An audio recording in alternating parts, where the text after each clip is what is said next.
حافظ صاحب بھی ہمارے ساتھ موجود ہیں، ان سے بھی ذرا مزید بات کر لیتے ہیں۔ حافظ صاحب، جماعت اسلامی نے بھی رول کیا ہے کراچی میں ایک طویل عرصے تک، آپ یہ بتائیے معاملات بلدیات سے شہری، شہری سے بلدیات، وفاق سے صوبائی، صوبائی سے وفاق، کیا مسئلہ ہے، یہ کیوں نہیں حل ہوتا ہے؟ کیا آپ کی نظر میں کیا حل ہے اس کا؟ بسم اللہ الرحمن الرحیم، شکریہ آپ نے مجھے موقع دیا۔ ٹھیک ہے، دیکھیں سب سے بڑا مسئلہ اونرشپ کا ہے۔ کراچی کی اونرشپ انفارچونیٹلی پاکستان کی بڑی پولیٹیکل پارٹیز اس طرح سے نہیں لیتی جس طرح اس کا حق ہے، اور ظاہر ہے ابھی میں فردوس بھائی سے کہوں گا تو یہ کہیں گے ہمیں 8 مہینے ہوئے ہیں، ہم تو ان کو دیکھ رہے ہیں اور ان کے ساتھ ہیں انشاءاللہ۔ اگر یہ کراچی کی ڈیولپمنٹ کرنا چاہتے ہیں، یہ کرنا چاہتے ہیں، یہ کرنا چاہتے ہیں، پیپلز پارٹی کاش کرے تو ہم بھی ہم سے ساتھ ہیں اور ساتھ دیں گے، کیونکہ اللہ کا شکر ہے ہم جانتے ہیں کہ کراچی کو ڈیولپ کیسے کیا جاتا ہے، ہم نے کیا ہے۔ پانی کا مسئلہ ہو، سڑکوں کا مسئلہ ہو، ٹرانسپورٹ کا ایشو ہو، جتنے بھی میجر ایشوز ہیں اس پر جماعت اسلامی کا ایک بہت بڑا کنٹریبیوشن ہے، اللہ کا شکر ہے ہم جانتے ہیں، ہم نے پورا اس کو دیکھا ہے اور آج بھی ہمارے پاس سجیشن موجود ہیں۔ نمبر 1 ہے کہ اونرشپ بڑھانے کی ضرورت ہے۔ ہم ایک دوسرے کو یہ کہہ کر کہ وہ ہمیں اختیار نہیں دے رہا، جس کے پاس جتنا اختیار ہے وہ اس پہ لگانا شروع کر دے۔ خان صاحب آتے ہیں، خان صاحب نے ابھی 62 ارب روپے کی بات کی، میں نے اس کو ذرا ہے نا میں نے غور سے دیکھا تو بہت سارے اس میں سے وہ چیزیں تھیں جو پہلے سے چلی آ رہی ہیں، بہت سے ایسی چیزیں ہیں کہ جو میں نہیں سمجھتا کہ جس پر کوئی ڈیٹیل ورکنگ ابھی یہ کر سکے ہوں گے۔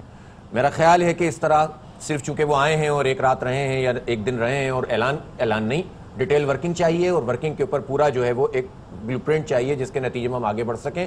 ہم اگر کچھ کنٹریبیوٹ کر سکتے ہیں تو حاضر ہیں بغیر کسی سیاسی مفاد کے۔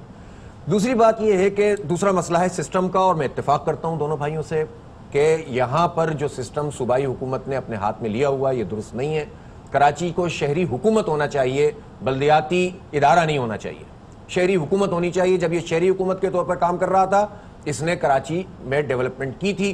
دوسری بات ظاہر سی بات ہے دیانت اور امانت کی ہے جو کہ ناپید نظر آتی ہے، یعنی ایک طرف سسٹم نہیں ہے، دوسری طرف کرپشن اور لوٹ مار ہے، اور تیسری طرف نااہلی کا شاہکار ہیں۔ ان تینوں چیزوں کے مرکب سے جو کچھ نکل کر آ رہا ہے وہ کچرا ہے جو آج آپ کے سامنے نظر آ رہا ہے۔ میں یہ سمجھتا ہوں کہ سسٹم کراچی ٹھیک ہو سکتا ہے اگر سب لوگ اپنی اپنی اونرشپ لیں۔ مثلا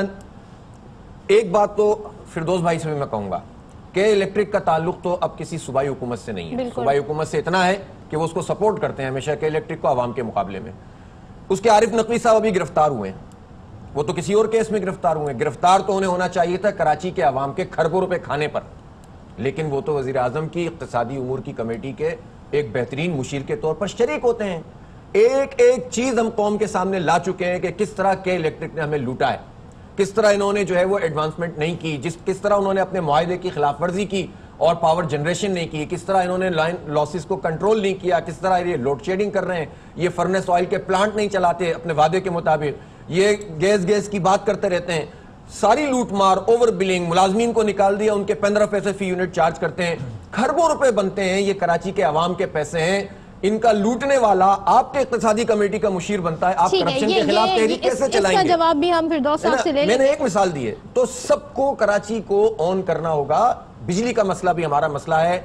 ریل کا مسئلہ بھی ہمارا مسئلہ ہے، اور یہ شیخ رشید صاحب یہ الٹے سیدھے بیانات دیتے ہیں نا معذرت کے ساتھ کہ میں ہٹا دوں گا، میں یہ طریقہ نہیں ہوتا۔ لیاری ایکسپریس پہ بنایا تھا تو نعمت اللہ خان تھے، انہوں نے سروے کیا تھا 60-62 ہزار لوگوں کا، اس کے بعد ان کے لیے جگہ بسائی تھی، انفراسٹرکچر دیا تھا، کمپنسیشن دی تھی، اور لیاری ایکسپریس وے بنا، اور اس کے بعد پھر جو پروجیکٹ رہ گیا تھا اس میں رکاوٹیں آئیں، ان رکاوٹوں کو جو ہے وہ نہیں کیا گیا، اب جا کے بنائے۔